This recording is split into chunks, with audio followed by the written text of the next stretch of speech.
Assalamualaikum warahmatullahi wabarakatuh.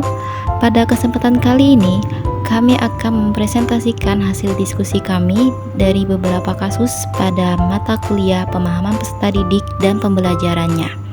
Sebelumnya, izinkan saya memperkenalkan nama-nama kelompok. Yang pertama, Ade Rahmawati.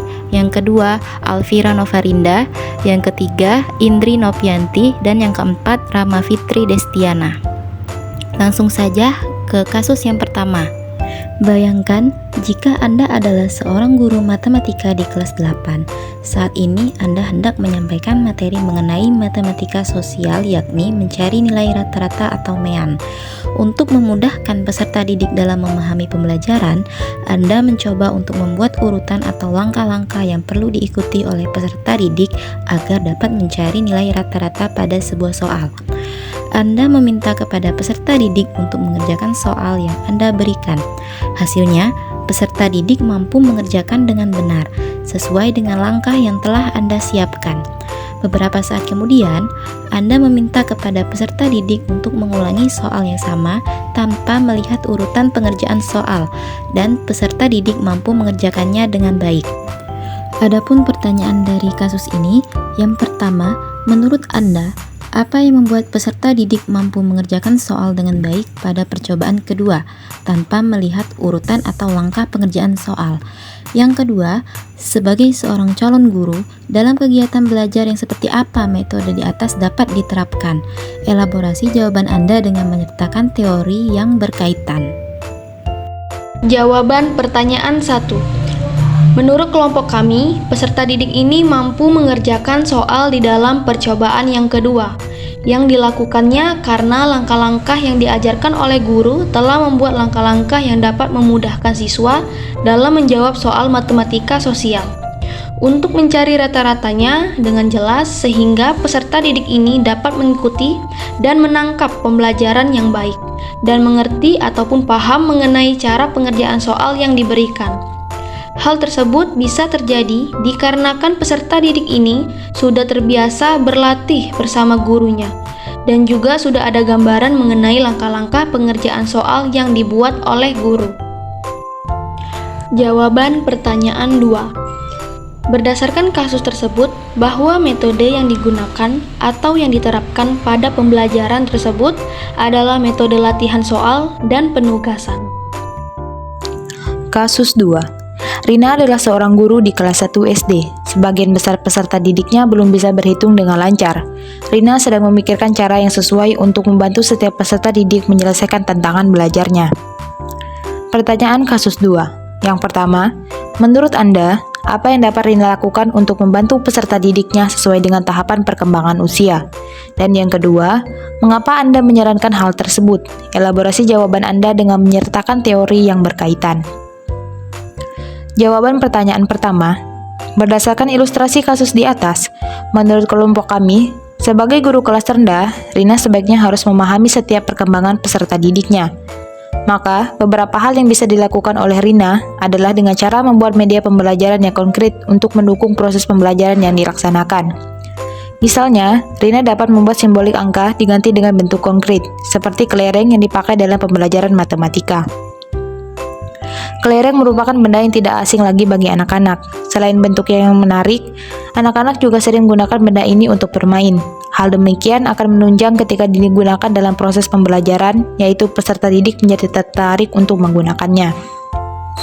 Jawaban pertanyaan 2, menurut teori Piaget, terdapat beberapa tahapan dalam perkembangan kognitif anak, yaitu tahap sensori motor, tahap pra-operasional, tahap operasional konkret, dan tahap operasional formal. Berdasarkan teori yang berkaitan dengan kasus di atas, maka teori yang digunakan adalah teori perkembangan tahap pra-operasional. Pada tahapan ini, anak berpikir pada tingkat simbolik tapi belum menggunakan operasi kognitif. Artinya, anak tidak bisa menggunakan logika atau mengubah, menggabungkan, atau memisahkan ide atau pikiran. Perkembangan anak terdiri dari membangun pengalaman tentang dunia melalui adaptasi dan bekerja menuju tahap konkret ketika ia menggunakan pemikiran logis. Selama akhir tahap ini, anak secara mental bisa mempresentasikan peristiwa dan objek, fungsi semiotik atau tanda, dan terlibat dalam permainan simbolik. Cara berpikir anak pada tahapan ini belum mampu memahami dengan baik konsep yang lebih kompleks, misalnya konsep waktu, sebab dan akibat, serta perbandingannya. Kasus ketiga, Made adalah seorang guru yang mengajar di salah satu sekolah negeri di wilayah Bali. Ia mengampu mata pelajaran bahasa Indonesia. Ia hendak mengajarkan materi teks deskripsi pada peserta didiknya. Pada buku cetak yang menjadi panduannya saat mengajar, terdapat beberapa contoh teks deskripsi yang menceritakan tentang bangunan-bangunan pencakar langit yang ada di ibu kota. Dengan memperhatikan latar belakang setiap peserta didiknya, Made pun mencoba untuk memberikan contoh berbeda. Ia memberikan contoh teks deskripsi tentang pantai dan makanan khas dari Bali. Dari kasus tersebut, terdapat dua pertanyaan. Pertanyaan pertama, menurut Anda apakah pertimbangan dan keputusan Made sudah sesuai dan mengapa demikian? Pertanyaan kedua, prinsip apa yang Made gunakan dalam kasus tersebut? Jawaban dari pertanyaan pertama, menurut kelompok kami, pertimbangan dan keputusan yang diambil oleh Made sudah tepat. Karena sebagai guru, kita harus memahami latar belakang dari peserta didik, sehingga dalam proses pembelajaran, guru dapat mengimplementasikan materi dengan mengaitkan lingkungan yang ada di sekitar peserta didik. Karena peserta didik berasal dari wilayah Bali, maka materinya pun harus dikaitkan dengan kebudayaan di Bali. Berbeda hal jika pembelajaran tersebut dikaitkan dengan contoh yang jauh dari kehidupannya, maka peserta didik akan sedikit kesulitan memahami materi tersebut. Selanjutnya, jawaban dari pertanyaan kedua.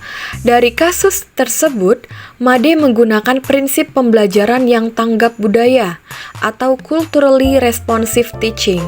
Menurut pakar pendidikan, Gay menyebutkan bahwa culturally responsive teaching adalah cara menggunakan pengetahuan budaya, pengalaman, dan gaya kinerja peserta didik yang beragam untuk dapat menimbulkan pengalaman belajar yang bermakna. Artinya, guru harus menyadari bahwa pembelajaran tidak hanya mementingkan prestasi akademik saja, tapi juga mempertahankan identitas budaya peserta didik, menurut Trainingsi tahun 2023. Sehingga, peserta didik tidak hanya mendapatkan pengetahuan akademis saja, tetapi pengetahuan dalam kebudayaan sendiri pun mereka dapatkan, dan sesuai dengan kebutuhan peserta didik, pembelajaran tersebut akan tersampaikan dengan baik. Baiklah, itulah tadi pemaparan materi dari kelompok kami. Jika ada salah kata, kami mohon maaf, dan kepada Allah kami mohon ampun. Saya akhiri. Wassalamualaikum warahmatullahi wabarakatuh.